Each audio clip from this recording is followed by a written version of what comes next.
Welcome to the Dr. Leadership Podcast, where the DR stands for Driving Results.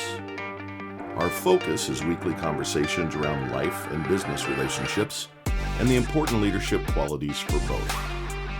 These concepts and qualities will help you drive positive results in both your business and personal lives. A weekly connection point to help business leaders develop individual contributors, managers, and executives on your teams.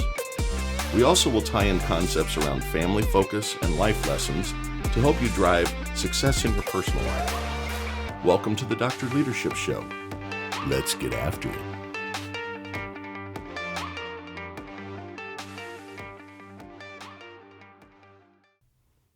Hey everybody, welcome to the Dr. Leadership Show. As I say, the doctor is in again this week, episode 3.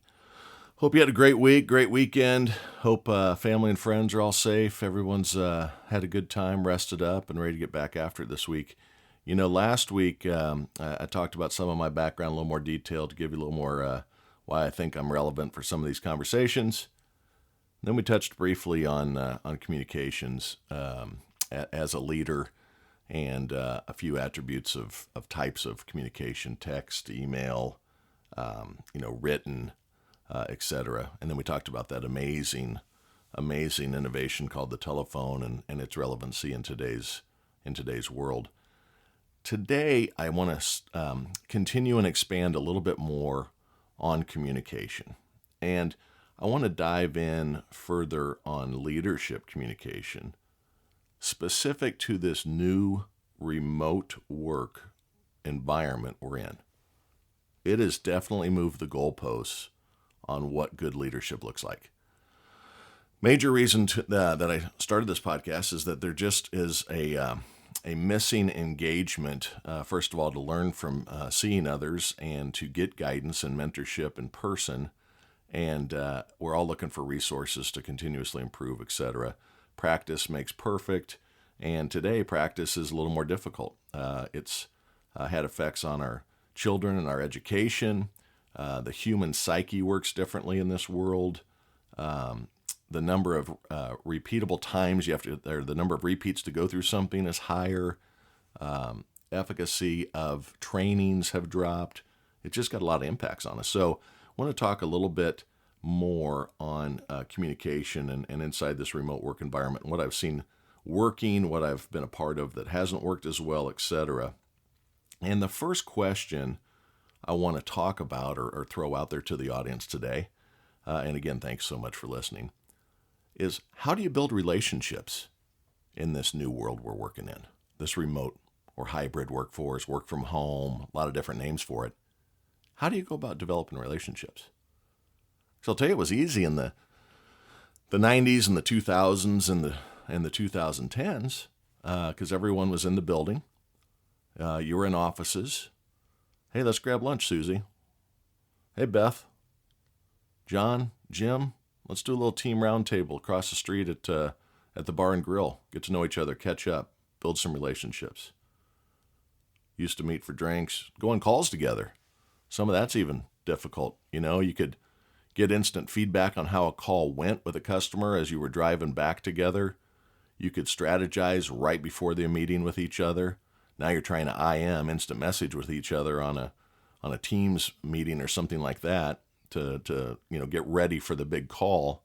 But how do you develop relationships today? It's not as easy as it used to be. Lots and lots of communication is key. And as a leader, showing empathy and caring is critical.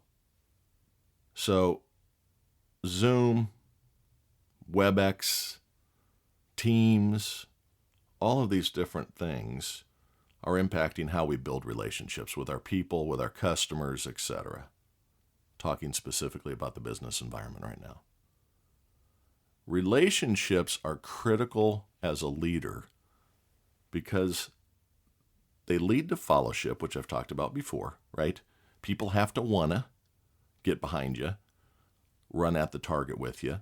People have to believe in you. People have to believe in the strategy, the approach, the products, the company, their coworkers, etc. But relationships lead to fellowship.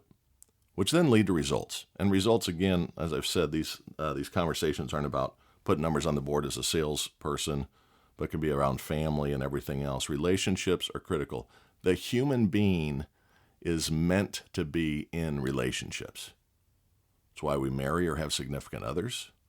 It's why we cherish children or have pets or love our family or go to church or go to events where other people are. It's all about the human psyche and our need to interact with people and build relationships. So what I want to talk about are how do you build relationships and handle team meetings inside this new remote workspace. So when you're on Teams meetings, Zoom, etc., kind of chunk the time of the meeting up or the call you're having with your team into a couple different areas. From a relationship standpoint, I always try to use the first, call it 5 minutes. Maybe it's 6 minutes. If you've got a packed agenda, maybe it's just a couple minutes. But I always try to check in on everybody's lives. I feel that one of my strengths has been that I've got really good relationships with my people. In the first podcast, I talked about how I'm just Brent. I have different responsibilities. My title's great, looks good on a card, resume's impressive, yada, yada, as Elaine says. But really, I think where the strength comes from is that I've always cared enough and truly cared enough about people to try to find out what makes their life tick, what challenges are they facing, etc. That's how you build a relationship. I have been around leaders that look at a relationship inside of work as an absolute no-no. And I think they're fools. Now, it's up to each and every one of them. They've been successful in some manner doing that. But I've never enjoyed working for somebody that doesn't know anything about me. I've had bosses that couldn't tell you how many children I have, my wife's name, where I'm from, my favorite sports team, what my hobbies are, if I'm married, if I'm single, if I'm dating. I can tell you those things about all of my direct reports. And the reason this is because I care about them as human beings. And you know what? They can tell you that about me too. Because team fit's important. I'll talk about that down the road in some meetings and some conversations we'll have on hiring and building teams out and culture. But you got to care about people and build relationships. So I try to take the first few minutes to do that kind of check up from the neck up. That's what I call it. And what that is how are the kids? Hey, COVID's been around a long time, right? Everybody okay in the family? Everybody feeling okay? How you doing? Hey, last week I know it was a little rough on you. How you bouncing back? Saw your team got smoked this weekend. Tease a little bit. Have some fun with it. There's always tomorrow. But just ask about people. Have a little camaraderie when you start the meeting.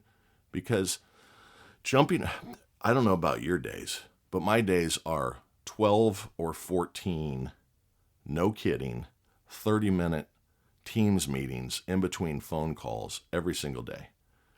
And these people that go 30 minutes on top of 30 minutes and the next call's in 30 minutes and you jump right into it, it gets monotonous, your skill set drops, your efficacy will drop, your thinking isn't as sharp as it needs to be. If you can just give the brain a little rest and give it some lighter content to consider, I think that the success of the meeting and accomplishing the goals in the conversation will be much better for you. It's my personal opinion, but I think those first 5 minutes you need to work on your team's relationships, especially in this new hybrid work environment, remote work environment, whatever you want to call it. Use the middle of the meeting, of course, for the topic. Now, when you're developing meetings, first of all, don't do meetings just to have meetings. There are enough meetings. We even have meetings on why we're going to have meetings to meet on meetings. I mean, it's literally that ridiculous at times. So make sure that if you call a meeting, the content is good, the content is concise. Bring in subject matter experts, other people than just hearing yourself talk. Make sure it's something that's going to push the team or the individual forward. I'm talking about team meetings now and communication with teams. talked about communication with customers last week, not using your vernacular, using the customer's vernacular, talking in their languages versus our languages, etc., to ensure success and they understand you're interested in them. You are there to get them to want to be with you, not the other way around, so focus on them. But use that middle of the meeting to be focused to the topic. The other thing I would say about meetings, especially in this virtual world, is end them not at the top of the hour or the bottom of the hour. So if you are, let's say it's going to be an hour meeting, you're going to use the first 5 to kick it off, check up from the neck up, end that meeting at 10 till, and put it on the calendar.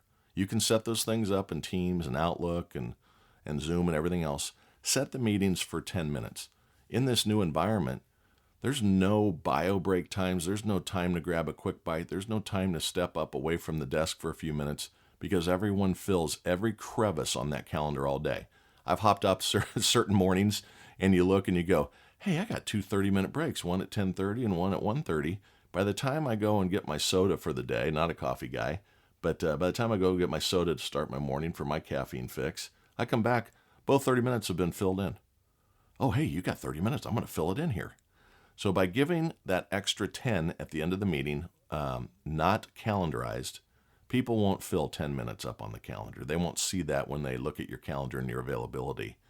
They'll leave that alone. Give yourself some mind breaks throughout the day, your people some mind breaks throughout the day, so that they can refresh, reset the hard drive, get up, walk around, work on their mental wellness, their physical wellness, etc. Get a bio break, get a bite to eat. It's critical these days because people can literally sit there all day and just get hammered on, and I don't think that's very, very good. The other thing that's critical in a meeting is don't be the only one talking. Sometimes as leaders, we have to deliver news or a new program or do a presentation, put some PowerPoint slides together, whatever your vehicle of presentations are. There's lots of things out there. But sometimes you have to lead the meeting. I understand that. But it's critical for value to come out of those meetings and people to look forward to them and feel that they have a positive impact on them individually. Because remember, individual contributors typically are going to lean more to what's in it for them than what's in it for the whole team. And that's going to be in the culture section too. Then when we talk about that down the road, is you got to get the team believing and caring about each other, just like I'm telling you as a leader to do. But you have to make sure that you engage everyone in the meeting. Now, if it's a presentation to 100 people and you're doing a national kickoff, or 500 people, it's a national kickoff, or even 30 people, it's a national kickoff, you are not going to be able to have everybody engage in the conversation piece of it, but you can use tools to ensure people are paying attention. Questionnaires, quick surveys. Hey, how about a poll? Who believes A, B, or C, or D? Please vote now. Drive some conversation. But please do make sure that you go around the room. And here's the big why. It's not just about participation and that they will find value, but the thing that it does deliver to the team are different perspectives. Old saying, lots of ways to skin a cat. There's lots of people in this world that are successful in all industries that go about it differently than you do. In the hiring section, I'll talk about when we get into that, prospecting for talent, etc. They all can't be like you, and you do not want that. You want diversification, diversity of thought, of background. I'll talk a little bit on background differently about that when I talk about hiring, because what good looks like inside a sales organization, you typically can go to your top 10 reps and there's going to be commonality in some of the things that they've experienced in life. More on that later. But for this conversation, you want that diversity of thought and how they're looking at a situation to be brought into the conversation. Men think differently than women. Women tend to be more artistic, more thoughtful. Men tend to like to bang our heads against the rocks. The old women are from Mars and men are from Mars, women are from Venus, is a great statement. There's difference there. racial differences, social economic differences, territory differences. Hey, I handle these types of customers more than your types of customers. My perspective might have some greater impact here when we're talking about this particular situation. There's just lots, I don't even know how to really well describe that. I don't think I did a great job there, but there's lots and lots of benefits from having different angles of attack at a situation, an opportunity, a new go-to-market strategy, whatever might be the case. So one of the things I try to do is look for the quiet one in the call, on the Teams meeting, whatever it might be. And what I mean by that is the person that is not leaning into the conversation and rattling off all the time. Let's face it, there are salespeople. I've been accused of this too. I'm always interested in what I have to say, right? Just ask me. There's a lot of people like that. They feel that they are the most knowledgeable person in the world, and I'm going to bless everyone in this world and in this room with my knowledge today. And that always isn't the case. And then there's other people, I don't want to call them introverted, I want to call them introspective. They sit back and they're absorbing and they're processing. And instead of coming out with first thing they thought of, first thing that came to mind, I'm going to blurt it out. They're thinking about collateral impacts, what ifs, how does that play out in the next step of the conversation, or the next step of the sales engagement, or the next step of the conversation, whatever it might be. Look for the quiet one or ones and ask them to engage. Hey, Bob, I've noticed you haven't had a lot to say yet. What are your thoughts on what we're talking about? Open-ended, let them engage, let them lean in. The other thing is everyone in your team meetings, again, these are internal conversations, needs to understand it's a safe space. Now, we have to be respectful of everybody. You don't get to say anything that you want to say. That's not what I'm telling you to use here. But it's a safe space to throw any type of ideas out, and it's also a safe space from the rules that everyone needs to understand. You don't call any idea stupid. You don't say that's never going to work. You can't say things like, how would that be handled with this concern that I have about that idea, right? It's dialogue. There was a wonderful thing in the United States for years and years inside the political landscape called decorum. We talked about stuff. Debate. Now it's you're wrong, I'm right, you're evil, I'm a saint. I have so much virtue, you're wrong. Don't let that seep into a team environment or into a group that you're responsible for leading. That is disastrous to an organization, to your team, to individuals. Do not let that happen. You have to make sure that you keep everything moving forward. The idea of leaning into the quiet ones is to make sure they feel comfortable engaging. Everyone needs to feel comfortable. Some of the best ideas that have ever come up in my meetings have been from a person that you'd look at and go, I had no idea you had that in you. People are surprising. Embrace them. Let them get involved. It'll be very surprising to you what kind of benefits that'll bring to the team. The aha moments. Different perspectives teach all of us. Not everyone is like you and shouldn't be, like I said a minute ago. If you think the top team is going out and finding me as an example, if I thought going out and finding a bunch of Brent Taylors was the right thing, I would fail. Because I am not the smartest guy in the room, not the sharpest tool in the shed, don't have all the experiences. You got to bring all those things to bear. So get everybody engaged.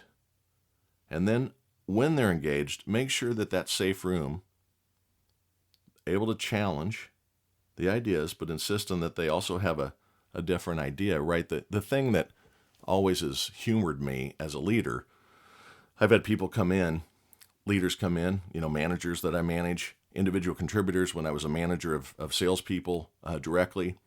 They come in and go, this is completely broke and I need you to fix it. Well, tell me, Sue, what would you do? It's what I'll turn on them every time.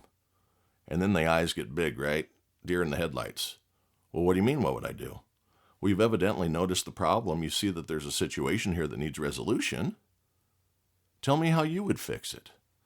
Because, see, there's this great thing called pushing the monkeys back. People try to come in and put monkeys on your back. Monkeys are problems. Here, I got this thing. This thing's completely broke. The company's completely screwing me over, and this needs to be fixed.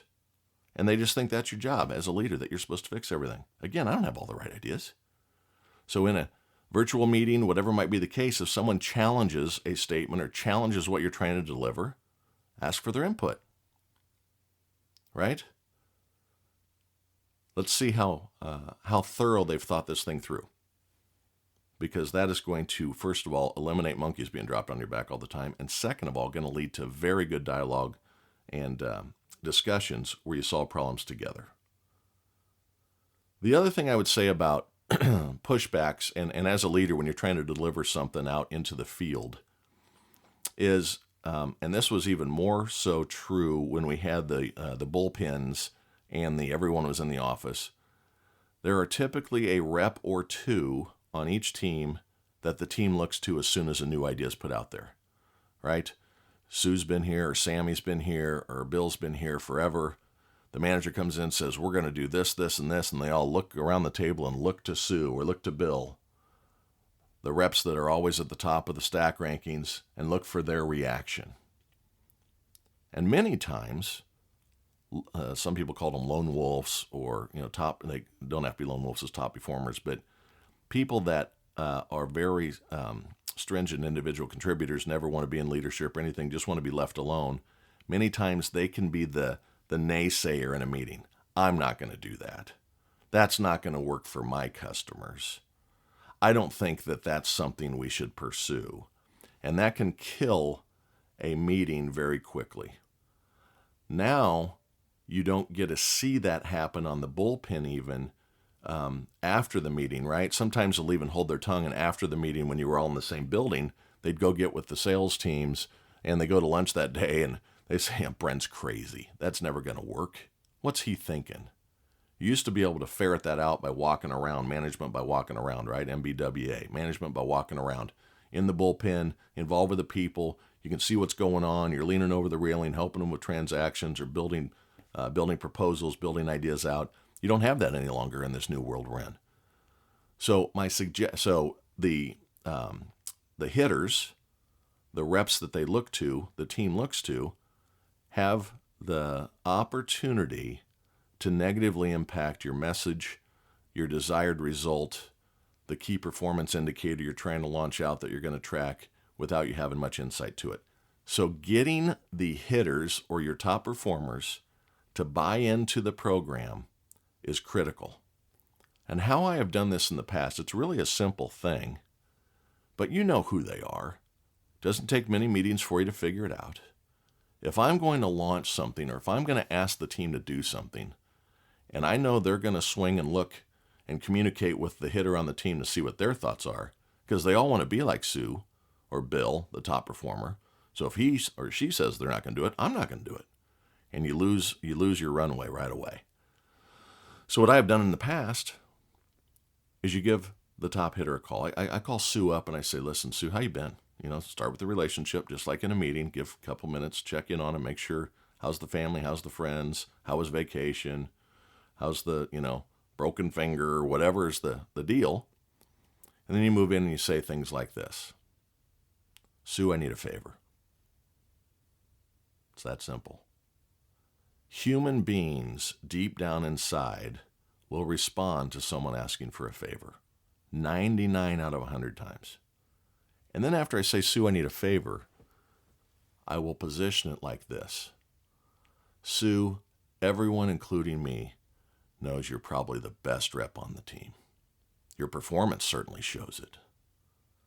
So whether you like it or not, Sue, people look up to you as a mentor. And people look up to you for direction. People look up to you for your opinions. Whether you want it to be that way or not, they do. And Sue, my job is to deliver results on the people that aren't as good as you.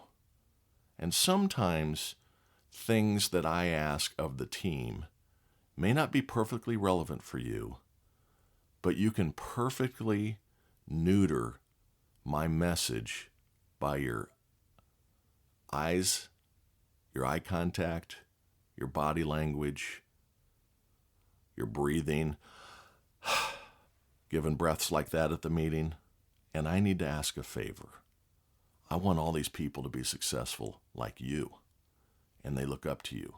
Could you do me a favor and stand with me instead of pushing back when we're delivering new ideas and new approaches to the sales team? Because I think a lot of these things can help a lot of people.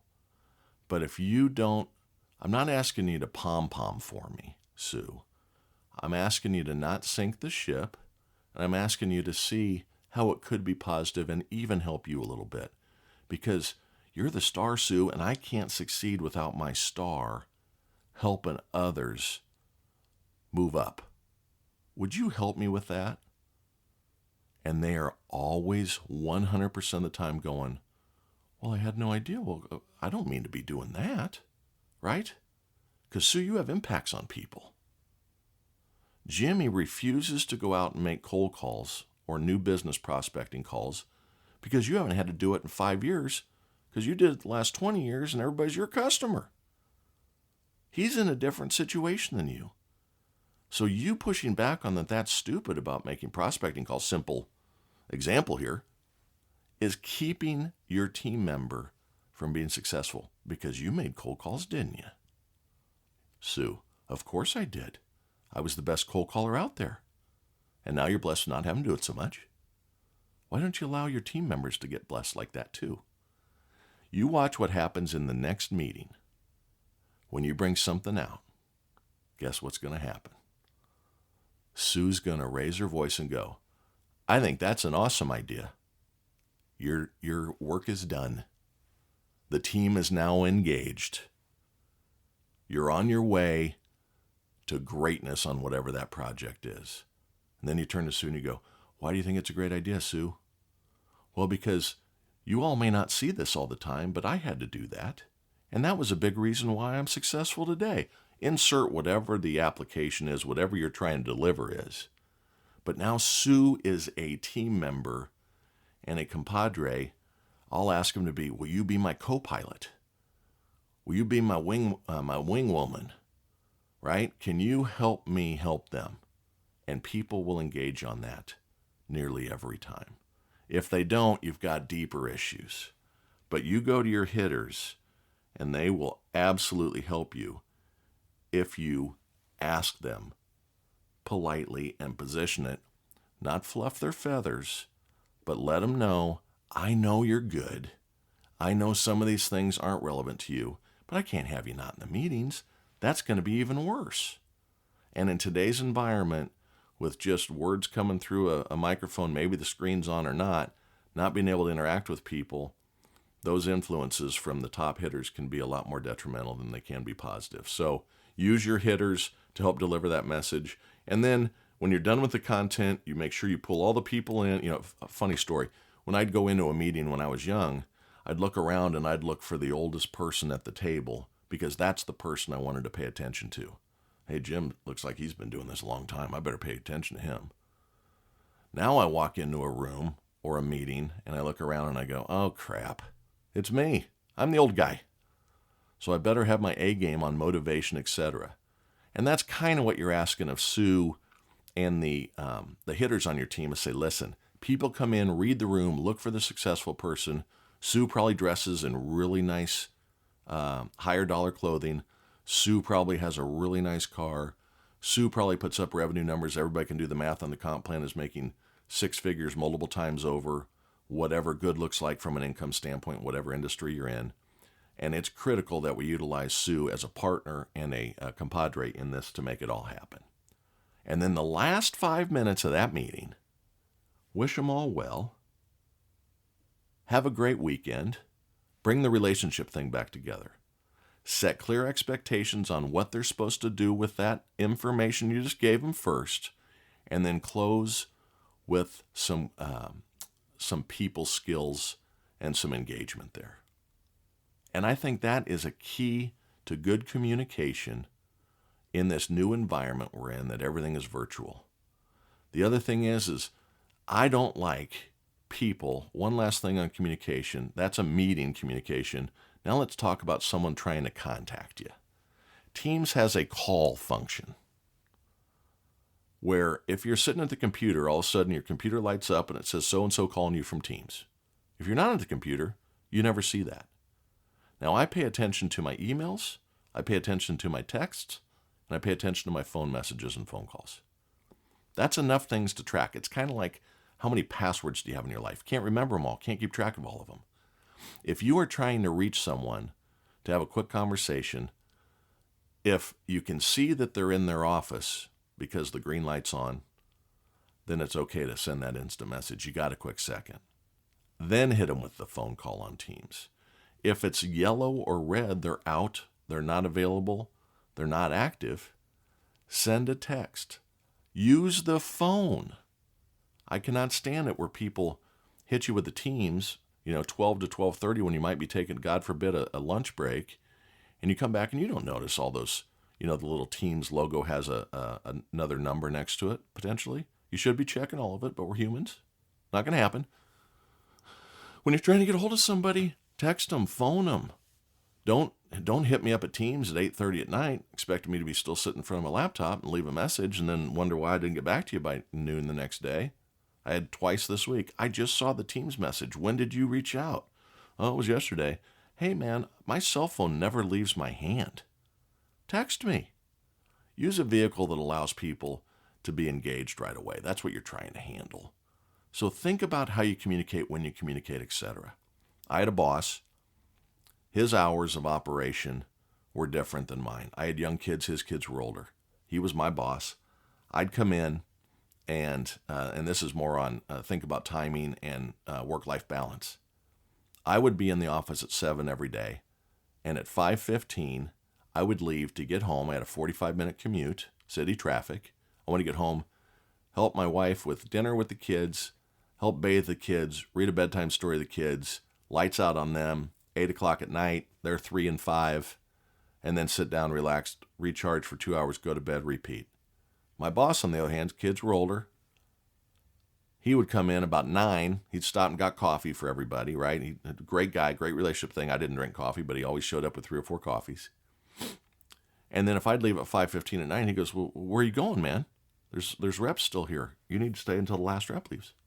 I'm like, no, I'm sorry, that's just not my approach on this. I've got some young kids, a life balance thing here.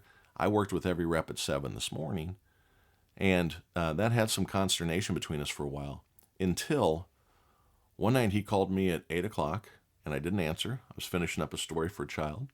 Left a message, give me a call. Now, I told you he worked from 9 until 8. I worked from 7 until 5:30. But I was up at 5:30 every morning. So he called past his hours of work too, calling at 8:30 at night. So when I got up at 5:30 the next morning, I called his cell phone.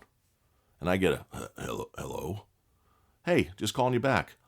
His answer, why are you calling me this time of day? I said, why were you calling me that time of night? We found our common ground very quickly. I'm like, if you need me at 8:30 at night, it better be the building's on fire. And it was not. It was just, hey, thinking about this deal. We can hit that in the morning.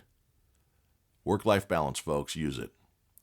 So, hey, great week last week. I hope you all enjoyed the podcast as we're ramping this thing up. Communication was huge today. I hope you took a nugget from it. Remember, we have a couple ways that I'd like you to engage with us to be a part of this. Love to have you interacting with us. You can send emails to drleadership@gmail.com. Send in questions, commentary. Hey, I don't think what you said was right. Hey, I loved what you said. Hey, can you go into a little more depth on this, etc.? Would love to hear from you. Positive, constructive criticism, whatever it might be, would love to hear from you. That'll help content go forward. I'd like to share nuggets that you give to me that I can share to a wider audience. I hope you tell your friends about the podcast. This thing is going to get better and better and better. We're going to have fun when we're doing it. We're going to have funny stories. We're going to have great analogies. We're going to have great experiences. I promise you this is worth your time. The other way to engage us is to check us out on the web at www.drleadershipresults.com, We have all sorts of content there. You can download episodes you've missed. You can pass them on to friends. You can engage in our subscription, join the team. There's all sorts of tchotchkes out there. If you'd like sweatshirts, pens, coffee mugs, anything like that. Dr. Leadership results are what we talk about. So Dr. Leadership driving results is our mantra. And just engage any way you can. Pass it on to friends. I'd like this thing to get as much audience as we can, of course, obvious reasons. But the other thing is I can learn a lot too. So 2 great ways to contact us. Our contact information is there to send emails on the webpage. We also offer voiceover and narration services. If you have any needs around that, feel free. We have individual training sessions that are available. There's all sorts of things. Check us out on the web. I think you'll get something out of it. And the last thing I want to say is this. You are awesome. Keep that shit up.